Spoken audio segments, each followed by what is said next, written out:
What's up? Let me ask you something. Are you in a romantic relationship?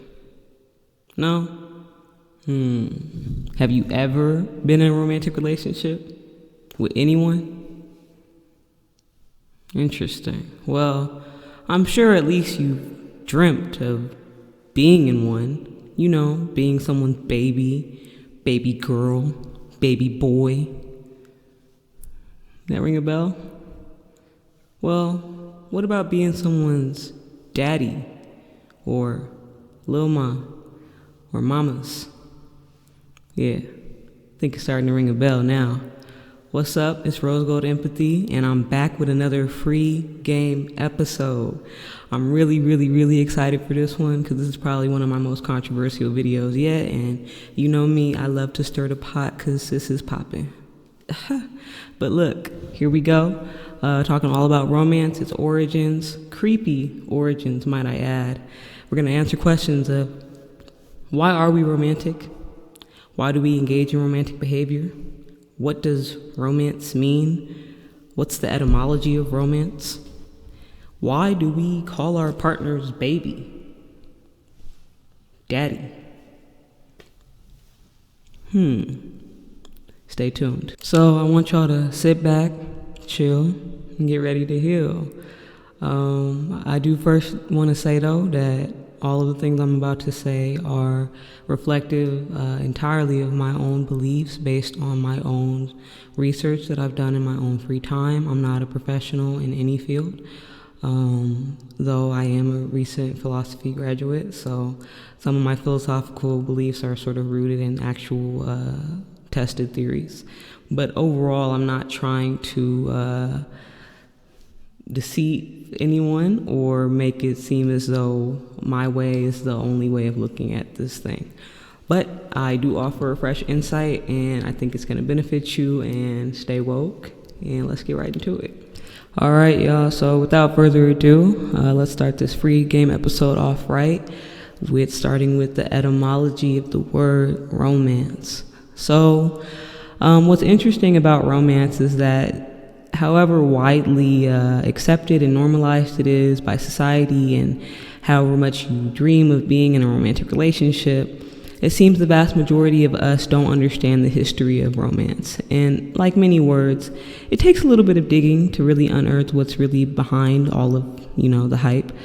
And with romance particularly, the story behind it is kind of muddy because it seems to be two sort of main stories being pushed behind how romance came to mean what it means today, and moreover what its significance was back then compared to now. So in actuality, though, the two stories are connected. One just predates the other, which may be surprising to some people who maybe grew up thinking this and thinking, well, that would sound completely wrong. But it's like probably your belief came right after the first story or right after the second story was sort of established. So I'm going to give you both, and you tell me what you think. They are connected, so I'm not pushing them as distinct. And if you hear them and you think, it doesn't seem like they follow the same line of thinking, they do, miraculously. So let's get right into it. All right, y'all, so romance. Has a nice ring to it, isn't it? Well, according to several different dictionaries, it seems that romance actually originated from the Old French romance. So that's R-O-M-A-N-Z. And so this sort of, what the Old French were trying to do during this time was sort of get a feel for, I guess, what sort of societal rules will be in place when it comes to language and the way that we interact with people generally. And so with romance, it was sort of always referring to the vernacular or the everyday language that people spoke in this time period. And so when it comes to sort of Latin, which was very prevalent at this time, and mind you, this is pre-1300s. So with Latin being so prevalent at this time, it's sort of like romance was more closely accurately representing the sort of ways that people were speaking. They weren't speaking the sort of formal Latin, you know what I'm saying? So they had Romance, and they were saying, well, Latin isn't Romance. It's not romantic. It's not the language of the Romans. It's not our everyday vernacular. And so this distinction between sort of, something that was considered a Romance language and something wasn't was, groundbreaking at that time, because we're trying to form society, right? And we need to know, like, what are these groups of languages called? And, why do I not feel connected to this one and not the other one? So that's sort of the kickstart. So that Romance is like Latin Romanicus. So it's sort of the same referent. And so with that, though, it sort of became that because Romance was considered very distinct from Latin, and Latin wasn't considered, truly a part of the Roman languages, in the sense that it wasn't what the Romans were speaking. They weren't feeling connected to that. It sort of became like, I guess what you could say, a rule or like a precedent during that time, that like, if you wanted to tell a story about, like, your life or your adventure or your heroism or your martyrdom or whatever, which is what all these medieval tales were about back then, right? You sort of, if you were talking in sort of Romance, which was the distinct from the Latin that was sort of very formal and regarded as the language of the educated back then, you would call what you were writing a romance story, romance novel, romantic exposition, right? So with that, it's really interesting to see just how much of a distinction was being made. So if you were to even do anything to what your narrative was in a way that was significant to Romance, you were romanticizing it. So I think that was really interesting to find out. And the sort of key component of these sort of Romance stories and novels and expositions was love. And mainly was about knightlyhood and heroism, but love always made its way into it, because usually these knights were saving, like, damsels in distress, how all of those tales go. I'm not going to speak on that. But so anyway, though, it very much is interesting to see how the distinction was being made. So that's pretty much the history of Romance. And the sort of two stories that's being pushed is that one, it's more so about the language, and the other is it's more so about the story of love, and that's why we have Romance. And so they're both connected. Like, they were establishing the different types of vernaculars, and with that, the vernacular would describe sort of other things, but it's not the case that, like, the story could have sort of predated the distinction. So I hope that's clear. So now, I do want to say, though, even though we sort of have now a working story in mind about the sort of origin of the word itself, it's sort of like still unclear, I guess, how it is that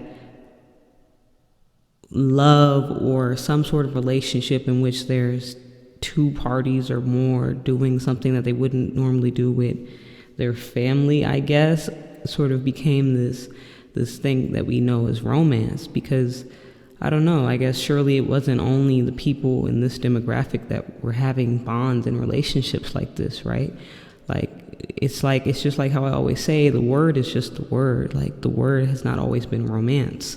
So the word doesn't give rise to the phenomenon, but I think the phenomenon existed, and so then they labeled it, right? And with the case of romance specifically, as opposed to like platonic or sexual, it seems its origins, it was referring to sort of a relationship that was probably not accepted everywhere around the world. Like, what I'm saying here is that, for example, maybe in this sort of time frame and with this demographic of people, sort of what they were referring to when they were talking about the sort of love component in those chivalrous stories, heroic stories, was sort of maybe considered taboo in maybe another part of the world. So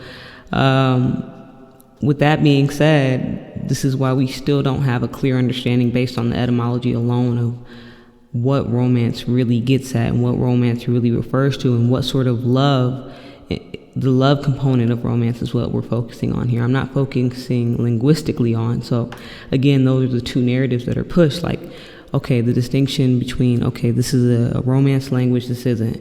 And then, okay, what are romance languages? Like, that's a whole different path than to say, like, this is romance, and a part of romance is a sort of component of adventurous love tales. But what is this love that they're referring to that makes it romantic?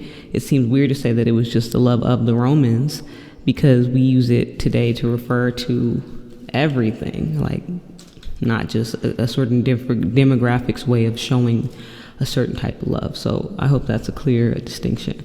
And so sort of moreover, it's really important to look at sort of not only like, you know, the origin of the word to describe a phenomenon, but to actually look at the phenomenon itself, because the words are so fleeting in their usage and their definitions. Like, we update the dictionary all the time, so just because we are saying romance, it doesn't really off bat give a clear indication to what kind of love we're talking about until we sort of delve deep into what it is that makes a love romantic and not, I don't know, familial, right? So romance is defined by several dictionaries I looked at as sort of an intense attraction that involves, you know, like some erotic content, but really sort of this passion and desire or expectation really of endurance with whatever partner or partners in this romantic encounter. And, you know, your sort of summarization or definition of romance may be very different, or romantic love may be very different. But I think it's sort of a good baseline because maybe it just most clearly distinguishes that, you know, we probably wouldn't do these sort of things or have these sort of feelings or characteristics in our relationships that involve like our family or our bosses. But of course, that sort of fails too because people cross boundaries all the time. So, which brings me to my next point. So there are basically like 3 psychological / philosophical theories behind why we engage in romance and why we want to be romantic. And sort of, it's very interesting to see though what these theories are saying as it relates to the sort of creepy origins of romance. And that's not the word itself, but the phenomenon that we know today. This distinction is so important, y'all. I hope you guys are getting that. So it's not even just though that these theories refer to like the sort of creepy origins of romance, or really the phenomenon itself. I just want to keep repeating that. But more so like their evolutionary purposes. And I think it's really good to look at not only how we come to do something, but what is its purpose in the greater scheme of things. So the first of the theories is probably most known as the pair bonding theory. And so if you've taken any like psychology course or, you know, a thing or two about infant development and theories behind that, pair bonding refers to sort of an attachment style between babies and their parents. So a pair of people, a pair bond. So with that though, the theory basically suggests that we do romantic things in order to create a strong attachment to people, the same way that a baby would attach to their parents. So it's sort of, this theory is kind of like, it sort of attempted to make romance a really sort of cut and paste thing. Like, this is simple, it's just an attachment thing, like there you have it, like it's nothing more. But at the same time, it still is, it seems like a major pushback would be just why we would need the attachment. So I guess a common sort of pushback to this theory is sort of, well, it's not that we want to have just a strong attachment the same way a baby would want to have an attachment with their parents, but also like, or really instead it could be that we want this attachment in order to raise kids, like, because in history we can see that we're all born underdeveloped and dependent on something or someone. And so because of that, like, a baby has always and will always be better off with two parents instead of one. So, I want to be romantic with you just for the sole purpose of making a better chance for my offspring. So I think I've met a lot of people that believe either, and it just hasn't been articulated in this way. But what do you think? Like, so far with the pair bonding, do you agree with that, or do you feel like it's kind of whack? Let me know. So the sort of second theory, though, is more so what I've been hinting at the whole episode. And basically, it was sort of, I'm not sure. It's called two theories, Peter Pan theory, and also it's really technically called the developmental immaturity theory. And so this theory, as you probably could guess from like either name, refers to this idea that humans are sort of distinct from other primates in that we're born underdeveloped, severely underdeveloped. We don't come to our development until later years, as we have things like puberty. Like our journey to adulthood is sometimes stunted, and it just generally takes longer than, like, say, a gorilla, or for example, right?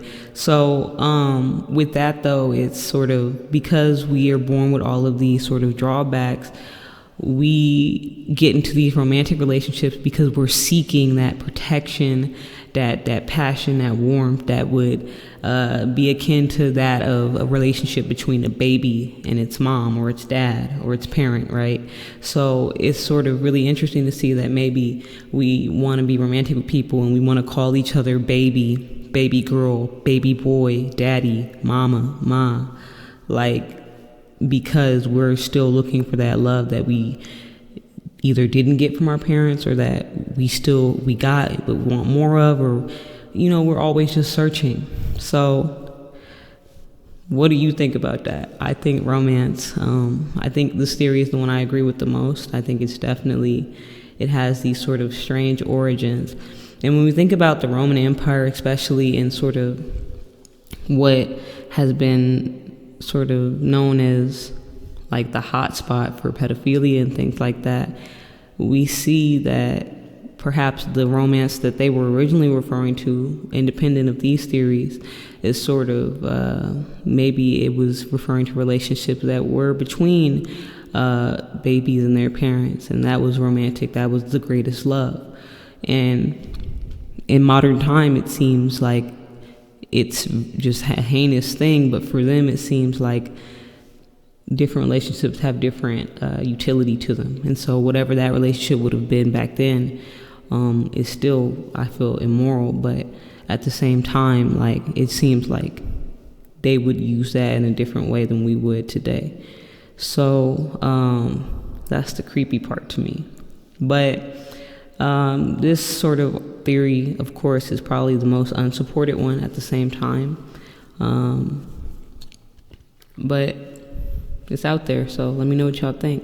Moving on to the last theory, though. So basically, this theory is, when you first hear it, maybe you will think like, I don't get it. So I'm going to add what I think is sort of meant by it, because I was researching it, and it didn't really, it's supposed to speak for itself, but I'm going to add my own insight. So it's basically the rosy sunglasses theory. And so this theory is sort of, I guess, this idea that, love, it has this sort of great effect on the mind. It makes us feel jittery, butterflies, gross. It just makes us feel gross. And, we do all these things when we're romantically in love with someone or in a romantic relationship. And basically, it's sort of, the purpose of it, though, is to sort of, the theory, as the theory puts it, give us the courage to start, give us the ability to get over sort of some of our initial worries, like, because this sort of infatuation makes us do things, gives us that lack of inhibition. And so because of that, like, that's why we view our partners through a rosy lens, and that's why we want to get into relationships that may seem hard, by saying like, okay, let's make it a romantic one instead. Again, it seems kind of like, I don't see how they all play together, but I'm thinking it's saying that like we need romance in order to have a balance to the other relationships that we have. Like romance is sort of, because of the strong and powerful effect it has on us, it makes it easier for us to embark in new relationships with people. So maybe we would start off as like romantic partners and then realize we could be friends later on. But that romance was needed to get us to that point. I'm not sure. So my favorite is the second theory, Peter Pan theory.